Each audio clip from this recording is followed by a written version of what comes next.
RCF. Arrête, je vais le dire à maman. Maman, il veut pas me rendre mon jeu. Aïe, maman, il m'a tapé. Quel parent n'a jamais entendu ça? Nous avons beau essayer d'arranger les choses, les disputes entre frères et sœurs reviennent inlassablement. Comment réagir et aider nos enfants à gérer leurs conflits dans la fratrie? Notre invitée du jour, Stéphanie Péhu, va nous partager son regard sur les conflits et nous apporter quelques clés pour accompagner nos enfants dans la gestion de leurs conflits. Stéphanie, bonjour. Bonjour Agathe. Alors Stéphanie, vous êtes maman d'une famille recomposée de 4 enfants et également formatrice qualifiée en discipline positive.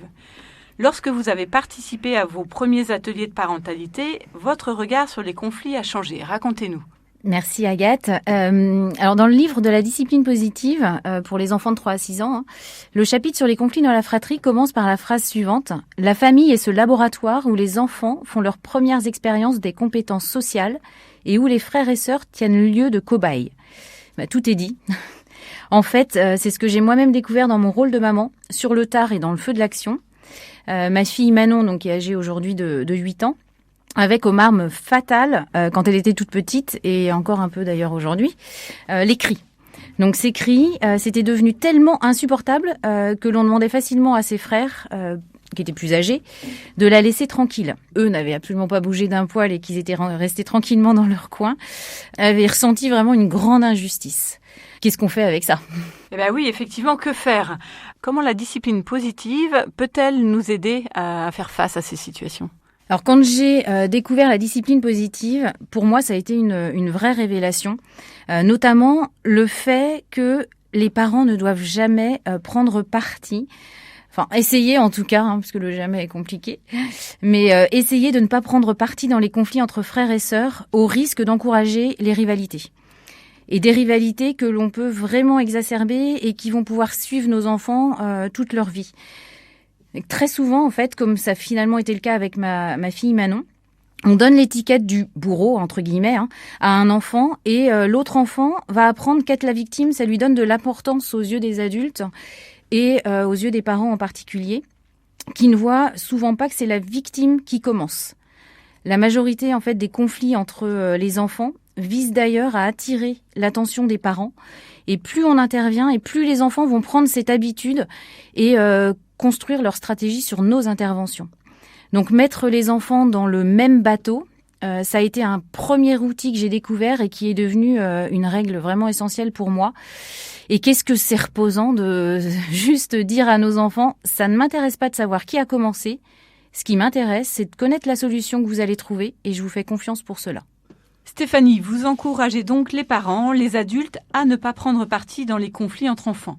Avez-vous d'autres conseils à partager à nos auditeurs ? Alors les 3 S, ce qu'on appelle les 3 S en discipline positive, ça a vraiment été une aide précieuse pour moi. L'idée, c'est quand un conflit naît dans la fratrie, c'est de choisir l'un de ces 3 S. Le premier S, c'est le S de sortez. Donc je m'assure en tant que parent que les enfants m'ont vu et je m'en vais. Pour les plus petits, je vais m'assurer qu'il y a aucun danger dans la pièce. Et c'est assez étonnant de voir que finalement très souvent les enfants vont se calmer quand ils n'ont plus de public, quand il n'y a plus les parents notamment. Le deuxième S, c'est le S de supportez-les. Donc je reste présent, j'observe la scène, mais je n'interviens en aucun cas. J'aime beaucoup cette activité qu'on mène en atelier parents, où on demande à 2 parents de se glisser dans la peau de 2 enfants, et l'animateur joue le rôle de parent. Et donc on explique aux enfants vos chamailleries dans la voiture, moi ça m'agace et c'est dangereux. Donc j'ai décidé qu'à partir de maintenant, je me garerai sur le bord de la route, je prendrai un livre et je ne démarrerai que lorsque vous m'aurez dit que vous êtes prêt à démarrer. Et on s'y tient jusqu'au bout. C'est-à-dire qu'on se gare sur le bord de la route, on prend notre livre et on attend qu'ils nous disent qu'ils sont prêts à repartir. Et c'est compliqué. C'est dur au début. Et le dernier S, c'est le S de sortez-les.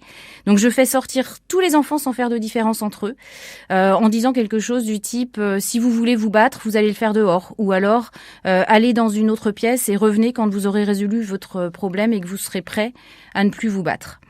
Alors j'étais la première sceptique quand on m'a présenté ces outils pour la première fois. Et finalement, je peux en témoigner aujourd'hui, ça fonctionne et les parents en témoignent également dans les ateliers, notamment la force du silence et simplement le fait de se taire. Et cette attitude de retrait, elle n'est pas simple et elle pourra être perçue pour certains comme un abandon. Donc, il faut vraiment essayer de considérer les conflits comme des opportunités offertes à nos enfants de développer des talents et des compétences. Et la question qu'on va se poser à ce moment-là, c'est de quelles compétences mes enfants ont-ils besoin pour gérer cette dispute ? Et on pourra d'ailleurs décider de discuter des disputes et de la résolution des problèmes pendant un temps d'échange en famille. Une dernière chose pour terminer, quand on porte ce nouveau regard sur les conflits, comme d'ailleurs sur les autres difficultés rencontrées avec nos enfants, ça peut vraiment nous changer la vie et celle de nos enfants par la même occasion. Merci Stéphanie pour votre partage, cette double expérience de maman et de formatrice en discipline positive. Pour les auditeurs intéressés par ce sujet de la gestion des conflits dans la fratrie, je vous invite à lire les livres de discipline positive de Jen Nelson aux éditions du Toucan ou Marabout, ou encore à participer à des ateliers de parents, donc renseignements sur le site disciplinepositive.fr. Je vous souhaite une bonne route sur les chemins de l'apprentissage.